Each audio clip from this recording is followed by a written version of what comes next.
આજે આપણે ધોરણ 10 નું સમાજ વિદ્યાનું જે પ્રથમ ચેપ્ટર છે, જે ગુજરાતી સમાજ વિદ્યાની અંદર સામાજિક વિજ્ઞાનમાં જે પ્રથમ ચેપ્ટર છે ભારતનો વારસો, એને આપણે થોડીક વિગતવાર ઇન્ટ્રોડક્શન કરશું અને એમાંથી કેવા સવાલ તમારા બોર્ડના એક્ઝામમાં પૂછાઈ શકે છે અને તમારે એમાંથી કયું વાંચવું અને કેટલું વસ્તુ તમારે યાદ રાખવાની છે એની આપણે ચર્ચા કરશું. તો ચાલો આપણે સ્ટાર્ટ કરીએ. સૌથી પહેલા આપણે એ જોવાનું છે કે સામાજિક વિજ્ઞાનની અંદર જે આપણો પ્રથમ ચેપ્ટર છે, જે ફર્સ્ટ ચેપ્ટર આપણું જે છે, જેનું નામ છે ભારતનો વારસો. હવે સૌથી પહેલા આપણે સમજવું છે કે ભારતનો વારસો શું છે. તો એની અંદર આપણે પહેલી વસ્તુ એ સમજવું કે ભારત શું છે. કેમ કે ભારત આપણે જાણશું તો આપણને ભારતનો વારસો ખબર પડશે. તો એના પાછળ કઈક એવી મિસ્ટ્રી છે કે ભારતનું નામ કઈ રીતના પડ્યું.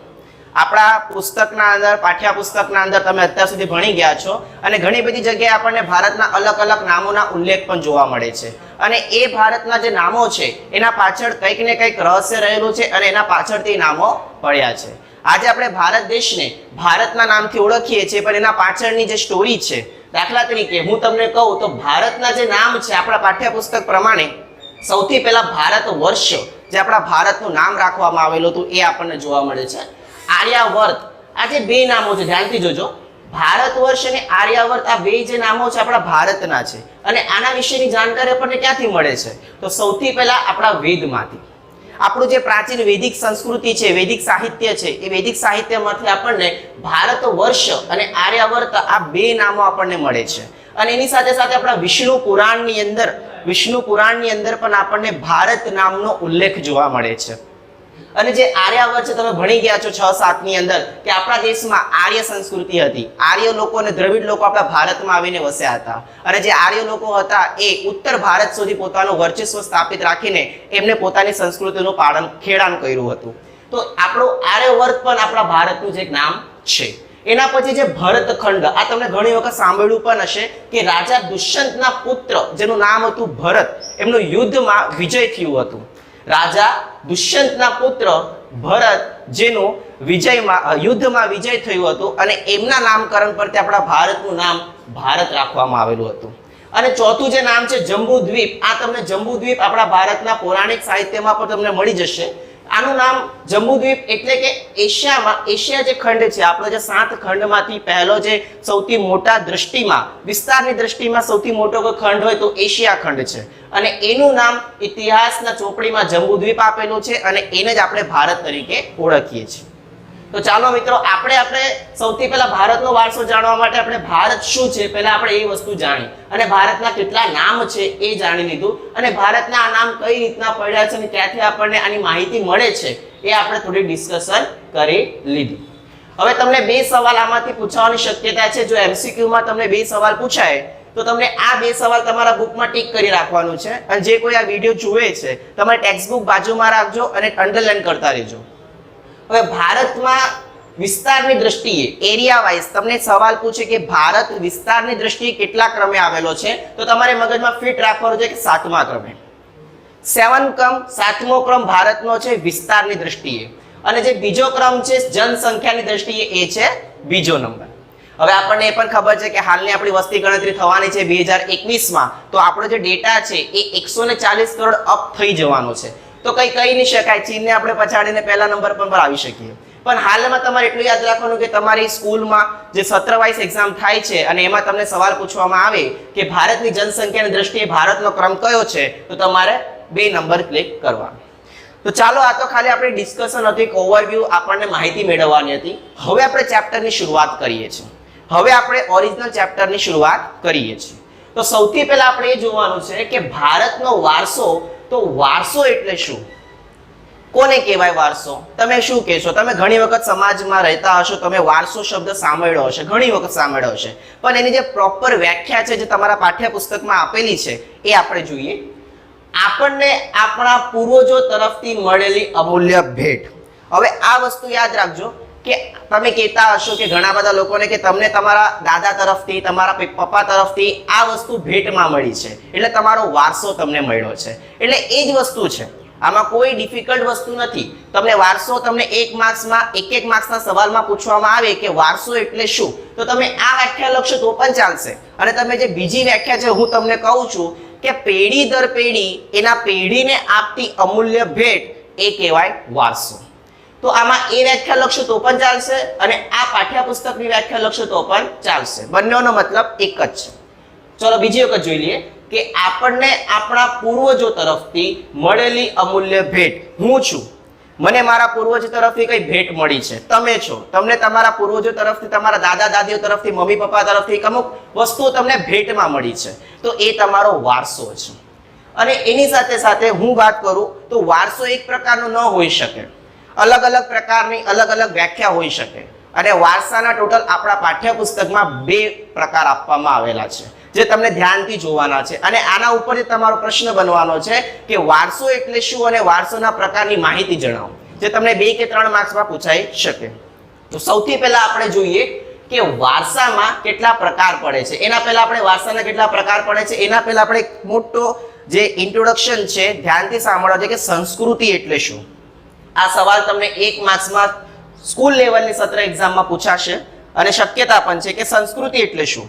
તો એક નાનકડી વ્યાખ્યા છે સંસ્કૃતિની જે તમે લખી શકો અને એની સાથે બીજી એક મોટી વ્યાખ્યા પણ છે જેને એ યાદ રહેતું હોય એ લખશે, જેને આ યાદ રહેતું હોય એ લખશે. તો સિમ્પલ એક વ્યાખ્યા છે કે જીવન જીવવાની રીત.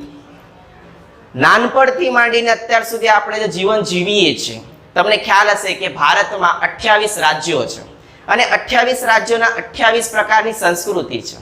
ગુજરાતની હું થોડીક વાત કરું તો ગુજરાત જ્યારે 1960માં મહારાષ્ટ્ર પરથી અલગ પડેલું હતું અને એ સમયમાં ગુજરાતે આજે જે પોતાની સંસ્કૃતિનું ડેવલપમેન્ટ કરેલું છે, જીવન જીવવાની જે રીત છે એ બીજા રાજ્યો કરતા અલગ છે.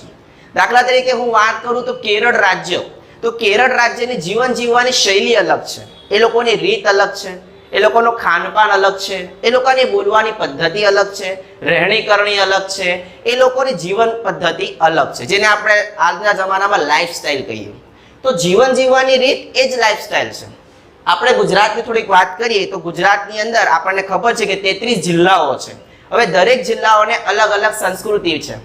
સૌરાષ્ટ્ર છે, કચ્છ છે, ઉત્તર ગુજરાત છે, મધ્ય ગુજરાત છે, દક્ષિણ ગુજરાત છે. તમને અલગ અલગ જગ્યા પર અલગ અલગ ભાષા જોવા મળે, અલગ અલગ પ્રકારના લોકો જોવા મળે, અલગ અલગ પ્રકારના વસ્ત્રો જોવા મળે અને પછી તમને ખબર પડે કે આપણી જે સંસ્કૃતિ છે એ અલગ અલગ જગ્યા પર ભિન્ન ભિન્ન છે. હવે બીજી વાત રહી આ વ્યાખ્યાની કે જીવન જીવવાની રીત. આ એક એવી વસ્તુ છે કે આપણે નાનપણથી અત્યાર સુધી જે જીવન જીવી રહ્યા છે, જે લાઈફસ્ટાઈલમાં આપણે બંધાયેલા છે, એ આપણી જીવન જીવવાની રીત. આ વ્યાખ્યા તમે સંસ્કૃતિમાં લખી શકો છો અને વેલિડ પણ છે. હા, અને બીજી એક વ્યાખ્યા છે, ધ્યાન આપજો. માનવ મનનું ખેડાણ અને તેમાં માનવ સમાજની ટેવો, મૂલ્યો, આચાર અને વિચાર, ધાર્મિક પરંપરાઓ, રહેણી કરણી અને જીવનને ઉચ્ચતમ ધ્યેય સુધી લઈ જતા આદર્શોનો સરવાળો. એ જ વસ્તુ છે જે આપણી ભાષા છે, બોલી છે, રહેણી કરણી છે, સ્વભાવ છે, બોલવાની જે પદ્ધતિ છે, કપડાં પહેરવાની જે પદ્ધતિ છે અને આપણે આપણા જિંદગીને ઉચ્ચતમ ધ્યેય સુધી, ઉચ્ચતમ વિકાસ કરવાની જે પદ્ધતિ છે એ જ આપણી સંસ્કૃતિ છે.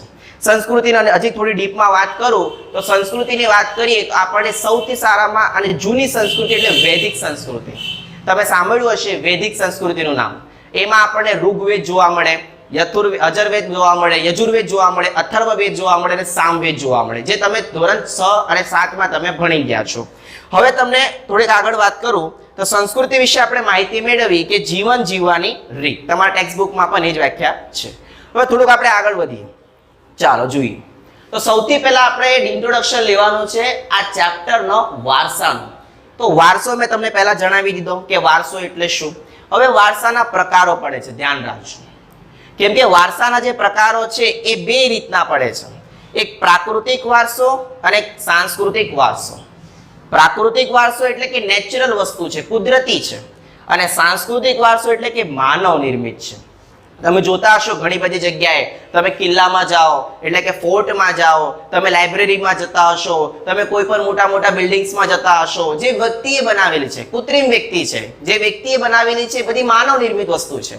તો એ જે માનવ નિર્મિત વસ્તુ છે ને આપણે સાંસ્કૃતિક કહીએ, જે આપણો સાંસ્કૃતિક સાહિત્ય છે, જે માનવે પોતાની બુદ્ધિ, કૌશલ્ય, કળા અને આવડતથી બનાવેલું છે, આ જે સાંસ્કૃતિક સાહિત્ય.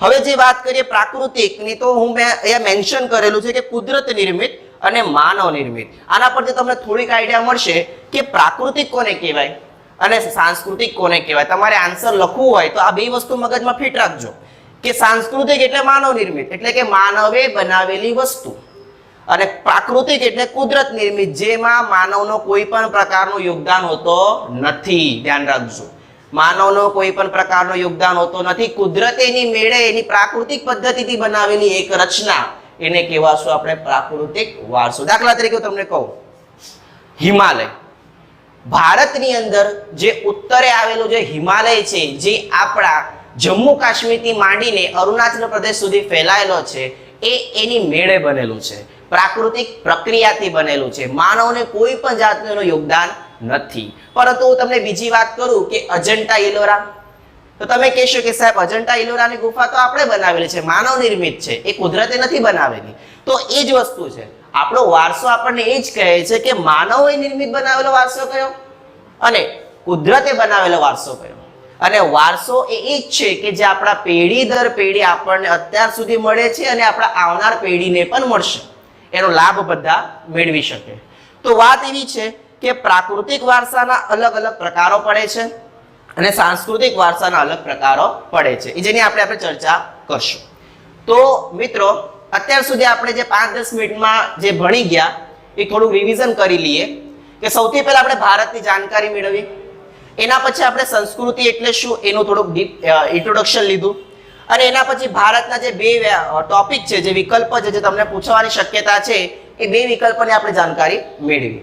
અને આપણે વારસો એટલે શું એની જાણકારી મેળવી, અને કેટલા પ્રકારના વારસો હોય છે એની જાણકારી મેળવી.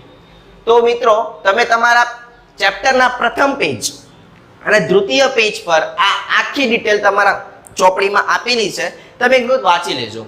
અને આવતા લેક્ચરમાં આપણે પ્રાકૃતિક વારસો અને સાંસ્કૃતિક વારસો આ બંનેનું ડીપ ઇન્ટ્રોડક્શન લઈશું કે પ્રાકૃતિક વારસામાં કેટલા પ્રકાર પડે છે, સાંસ્કૃતિક વારસાના કેટલા પ્રકાર પડે છે, અને કઈ રીતના આપણે ધ્યાનથી, સરળથી અને સમજણથી સમજી શકીએ એનું ઇન્ટ્રોડક્શન આપણે આવતા લેક્ચરમાં આ બે ટોપિકનું લઈશું. અને આ બે ટોપિક કામના પણ છે, તમારા બોર્ડ એક્ઝામિનેશન તરફથી અને તમારા સત્ર એક્ઝામ તરફથી પણ તમને આ સવાલ પૂછાઈ શકે, તો તમને કઈ રીતના લખવું એ રીતના પણ હું તમને બતાવીશ. અને તમારે આ જે નામો છે, ભારત વર્ષ, આર્યાવર્ત, ભરતખંડ અને જમ્બુદ્વીપ, આ યાદ રાખજો, કેમ કે વિકલ્પમાં તમને પૂછી શકે કે ભારતનું નામ નીચેના પૈકી કયું નથી, તો એમાં ચારમાંથી કોઈક એક ઓપ્શન ન આપવામાં આવ્યું હોય તો તમારે ધ્યાન રાખવાનું. અને આ બે વસ્તુ તમને યાદ રાખવાની. અને સંસ્કૃતિમાં તમે આ તમારી વ્યાખ્યા, જીવન જીવવાની રીત, આ તમે લખી શકો. અને બીજી વસ્તુ કે વારસો એટલે શું આપણે એની જાણકારી મેળવી, અને એના બે પ્રકારો હોય છે તે. હવે હું આવતા લેક્ચરમાં તમને પ્રાકૃતિક વારસો અને માનવ નિર્મિત વારસામાં બંનેમાં શું તફાવત છે અને આપણે કઈ રીતના એને સમજી શકીએ છીએ એની આપણે ચર્ચા કરશું. તો ધન્યવાદ, તમે ભેગા થયા અહીંયા અને મારું ધ્યાનથી લેક્ચર સાંભળ્યું એના માટે તમારો ખૂબ ખૂબ આભાર.